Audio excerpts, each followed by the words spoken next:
اللہ تعالیٰ جل شانہ کے محبوب علیہ السلام نے ارشاد فرمایا کہ اللہ تعالیٰ پسند کرتا ہے ایسے بندے کو جو متقی ہے، غنی ہے اور لوگوں کی نظروں سے چھپ کے رہتا ہے۔ نمایاں ہونے کا اسے شوق نہیں ہے بلکہ چھپ کے زندگی گزارنے کی آرزو رکھتا ہے، اور متقی ہے، اللہ کی حرام کردہ چیزوں سے بچتا ہے، اور غنی ہے، اللہ نے اس کو جو دیا ہے اس کو راہ خدا میں بانٹتا ہے۔ تین صفتیں جس بندے میں ہیں، متقی ہے، غنی ہے اور مخفی رہنے کا مزاج ہے، میرے حضور فرماتے ہیں وہ ایسا بندہ ہے جس سے رب ہو کے پیار کرتا ہے کہ یہ میرا بندہ ہے۔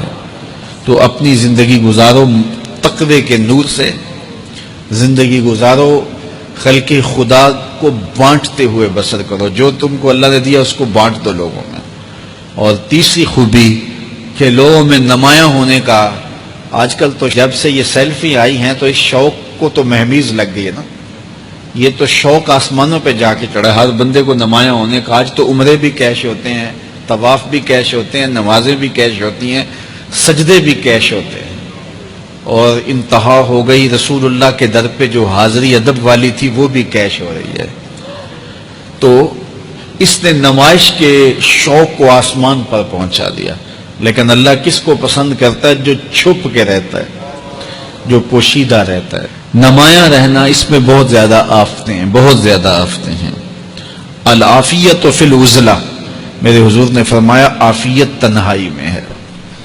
تو لوگوں سے چھپ کر کے جتنی زندگی گزرے، بالخصوص جو آپ کے اعمال ہیں وہ جو ہے وہ لوگوں سے چھپ کر کیے جائیں سوائے فرائض کے۔ ایک شخص نے حضور کی خدمت میں سوال کیا، حضور لوگوں میں سب سے اچھا شخص کون سا ہے؟ تو آقا کریم نے کیا جواب دیا؟ جس کی عمر زیادہ ہو، عمل اچھے ہوں۔ تو کہا پھر لوگوں میں سب سے شریر آدمی کون سا ہے؟ سب سے برا آدمی کون سا ہے؟ قال من طال عمرہ وسع عملہ، جس کی عمر لمبی ہو اور اس کے عمل برے ہوں، بوڑھا ہو جائے برائیاں نہ چھوڑے، ہڈیاں کمبن گوڈے کھڑکن تے اڑ گیا لک تیرا، اجے بھی بدیوں باز نہ آئوں، جیو مرد دلیرا۔ وہ کہتے ہیں نانا بن گیا دانا نہیں بنا۔ تو جس کی عمر زیادہ ہو لیکن اس کے عمل کرتوتیں اچھی نہ ہو، بوڑھا ہونے کے باوجود بھی شرارتیں کرتا ہو، دو آدمیوں کو لڑاتا ہو، میاں بیوی کے درمیان تنازع کھڑے کر دیتا ہو، خاندانوں کے اندر شر پھیلاتا ہو، لڑائیاں پیدا کرتا ہو، متکبر ہو، اس کی چال ڈھال متکبرانہ ہو، اس کی نظر میں حیا نہ ہو، اس کی زبان گندگی اور غلاظت بکتی ہو، گالیاں دیتا ہو، عمر ہو گئی ہے لیکن اس کے عمل اچھے نہیں۔ فرمایا سب سے اچھا شخص دیکھنا ہے تو وہ ہے کہ جس کی عمر زیادہ ہے، عمل اچھے ہیں۔ سب سے برا شخص دیکھنا ہے تو وہ ہے جس کی عمر زیادہ ہے، عمل برے۔ اگلی روایت حضرت ابو کبشہ الانماری رضی اللہ تعالی عنہ سے مروی ہے، میرے حضور نے فرمایا تین چیزیں ایسی ہیں جن پر میں محمد ہو کے رب کی قسم اٹھاتا ہوں۔ ان میں سے پہلی بات یہ ہے کہ میں قسم کرتا ہوں کہ صدقے سے مال کم نہیں ہوتا، اور دوسری بات اگر کسی نے کسی پہ زیادتی کی اور اس نے کہا جا میں نے معاف کر دیا، تو حضور فرماتے ہیں میں قسم دیتا ہوں اس کی عزت کم نہیں ہوگی۔ ہو سکتا ہے کوئی شریک کہہ دے اور ڈر دے معاف کرتا ہی، کہا وہ کہہ دے، لیکن میں محمد قسم دیتا ہوں کہ عزت کم نہیں ہوگی، میں رب سے عزت لے کے دوں گا اس سے۔ اللہ اکبر۔ تیسری بات، جب کوئی شخص سوال کا دروازہ کھول دیتا ہے، مانگنے لگ جاتا ہے، تو میرے حضور فرماتے ہیں میں قسم اٹھا کے کہتا ہوں اللہ اس پر محتاجی کا دروازہ کھول دیتا ہے۔ جو مانگنے لگ جاتا ہے پھر مانگتا ہی رہتا ہے۔ ہم نے دیکھا کچھ لوگ بچپن سے مانگتے ہیں، بڑھاپے تک مانگتے رہتے ہیں، ان کی کبھی ضرورت پوری نہیں ہوئی۔ یہ قرض مانگنے کی عادت جس کو پڑ جائے تو وہ بھی ساری زندگی قرض ہی مانگتا رہتا ہے، ہر وقت مقروض۔ تو جس کو مانگنے کی عادت پڑ جائے تو میرے حضور فرماتے ہیں میں قسم اٹھا کے کہتا ہوں محتاجی کا دروازہ بند نہیں ہوتا، محتاجی اس کی جو ہے وہ مستقل اس کے اوپر مسلط کر دی جاتی ہے، وہ مانگتا ہی رہتا ہے۔ تو آئیے اس مختصر زندگی کو اللہ کے نام لگائیں، اس کے ذکر سے وابستہ کریں۔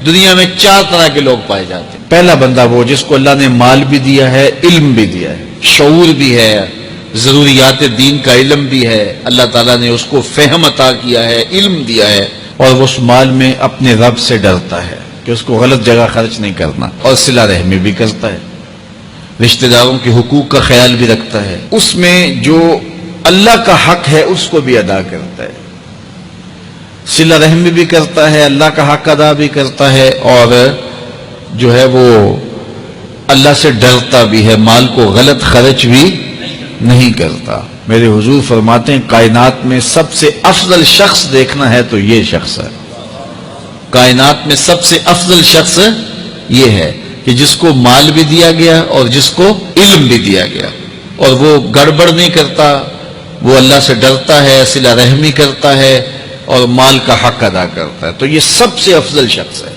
دوسرا وہ شخص جس کے پاس علم تو ہے لیکن مال اس کے پاس نہیں ہے، اور وہ نیت کا بڑا سچا ہے، سچے دل سے کہتا ہے اگر میرے پاس مال ہوتا تو میں فلاں کی طرح عمل کرتا، وہ فلاں کے پاس مال ہے، اس نے مسجد بنوائی ہے میں بھی بنواتا، اس نے دارالعلوم تعمیر کیا ہے میں بھی کرتا، اس نے ہاسپٹل بنوایا ہے میں بھی کرتا، اس نے مخفی انداز سے غریب بچیوں کی شادیاں کی ہیں یہ کام میں بھی کرتا، اس نے دکھیوں کے کام آیا ہے، مصیبت زدوں کے کام آیا ہے میں بھی آتا۔ تو وہ کہتا ہے کاش کہ میرے پاس، اور یہ سچے دل سے کہہ رہا ہے، یہ نہیں کہ ہوتا تو پھر یہ اوپر اس میں کہہ رہا ہے ہو تو پھر تیور ہی بدل جاتے ہیں نا۔ صادق کو نیت ہوتا ہے کہ اگر واقعی اس کو وہ نصیب ہو جائے تو وہ وہیں کھڑا نظر آئے، تو حضور فرماتے ہیں وہ ہو بھی سچی نیت والا، سچی نیت والا، اور وہ کہتے ہیں اللہ مجھے اگر مال دے میں فلاں کی طرح عمل کروں گا۔ میرے رسول فرماتے ہیں قیامت کے دن جب نامہ اعمال تولا جائے گا دونوں کے عمل برابر ہوں گے، اس نے خرچ کیا اور اس نے صرف نیت کی تو دونوں برابر کھڑے ہوں گے۔ اس نے مسجد بنائی، دارالعلوم بنایا، اس نے بنایا کچھ نہیں تھا، نیت کی تھا، دیکھو نا علم تھا، علم کی وجہ سے نمبر لے گیا۔ کہتا مالک میرے پاس ہوتا میں یوں کرتا، کیا کچھ نہیں، نہ ہوا نہ کیا، لیکن قیامت کے دن جب نامہ اعمال تونے کے برابر کھڑے ہوں گے۔ اچھا، تیسرا شخص جس کو اللہ نے مال دیا ہے لیکن علم نہیں دیا، مال کی فراوانی ہے لیکن علم نہیں ہے، شعور نہیں ہے، جہالت کی وجہ سے وہ مال میں گڑبڑ کرتا ہے اور اپنے رب سے بھی نہیں ڈرتا، ولا یصل رحمہ، اور صلہ رحمی بھی نہیں کرتا، اور اس کے اندر اللہ کا جو حق تھا وہ بھی ادا نہیں کرتا۔ میرے رسول فرماتے ہیں کائنات میں سب سے زیادہ خبیث بندہ دیکھنا ہے تو یہ کھڑا ہے، سب سے زیادہ منزل کے اعتبار سے خبیث ترین شخص یہ کھڑا ہے۔ چوتھا شخص کون سا ہے؟ جس کے پاس علم بھی نہیں ہے، جس کے پاس مال بھی نہیں ہے، اور وہ کہتا ہے کہ اگر میرے پاس مال ہوتا تو میں بھی فلاں کی طرح عیش کرتا، میں بھی یوں موج میلہ کرتا، مستیاں کرتا، شرابوں کے جام لنڈاتا، یوں ناچ گانا کی محفلیں، رقص و سرود کی مجالس منعقد کرتا، میں بھی پھر من کی خوشیاں پوری کرتا۔ تو وہ جہالت کی وجہ سے وہ کہتے ہیں کہ اگر میرے پاس مال ہوتا تو میں بھی اس کی طرح عیش و عشرت کرتا۔ اللہ اکبر۔ میرے رسول فرماتے ہیں کل قیامت کے دن جب نامہ اعمال تولے جائیں گے تو دونوں ایک ہی جگہ پہ کھڑے ہوں گے، اس نے کیا بھی کچھ نہیں لیکن اس کے ساتھ کھڑا ہوگا۔ اب ان چار لوگوں میں سے کسی ایک جگہ تو کھڑا ہونا ہے ہم نے، جس کو اللہ نے مال بھی دیا ہے، علم بھی دیا ہے، تو وہ کہاں کھڑا ہوتا ہے؟ اور جس کے پاس علم ہے مال نہیں، جس کے پاس مال ہے علم نہیں، جس کے پاس نہ علم ہے نہ مال ہے، تو ہم میں سے ہر شخص کسی ایک پوزیشن میں تو ہے۔ اب ہم اپنے آپ کو کھڑا کریں اور ساری زندگی پھر وہاں کھڑا رکھیں، خیر کی راہ پہ کھڑا کریں کہ مالک شعور بھی دے، اپنے راستے کے اندر خرچ کرنے کی توفیق بھی دے، مال بھی دے اور توفیق بھی دے، تاکہ میں ان بندوں میں سے ہو جاؤں جن پہ تیری رحمتوں کا نزول ہوتا ہے۔ پاک کے ہر گوشے میں قرآن سنا کر دم لینا، اب رکنا نہیں، اب تھمنا نہیں، فردوس میں جا کر دم لینا، آفاق کے ہر گوشے میں قرآن سنا کر دم لینا، اب رکنا نہیں، اب تھمنا نہیں۔